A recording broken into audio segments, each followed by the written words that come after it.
શાળા કોલેજની દીકરીઓમાં શિક્ષણ ઉપરાંત સામાજિક ઘડતરનું ઉમદા શિક્ષણ આપતી સંસ્થા એવી શ્રી નંદકુંવરબા ક્ષત્રિય કન્યા વિદ્યાલય અને મહારાણી શ્રી નંદકુંવરબા મહિલા કોલેજના સંયુક્ત ઉપક્રમે લગ્ન સંસ્કાર નામનો અનોખો કાર્યક્રમ યોજાયો હતો।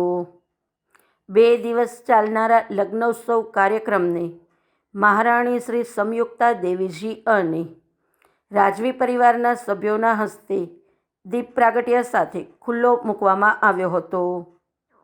આ તકે સંસ્થાના સૌથી જૂના બિલ્ડિંગ માતૃ મંદિરના નવીનીકરણને પણ ખુલ્લું મુકાયું હતું।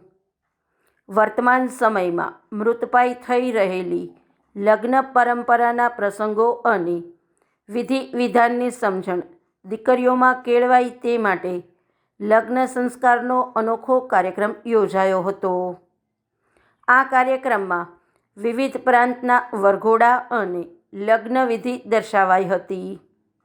કાર્યક્રમ અંગેની માહિતી અઈનાબેન ત્રિવેદીએ આપી હતી।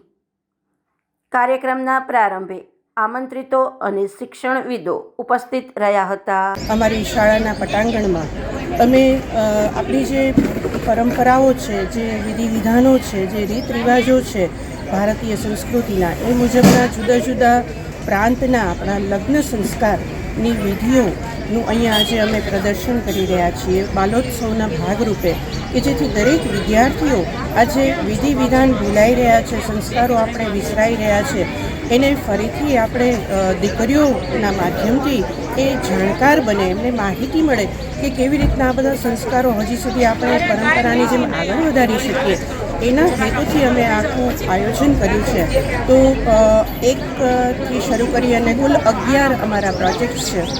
એમાં આપણી ગુજરાતની પરંપરા અમે બધા પ્રાંતમાંથી એક લઈ શક્યા છીએ।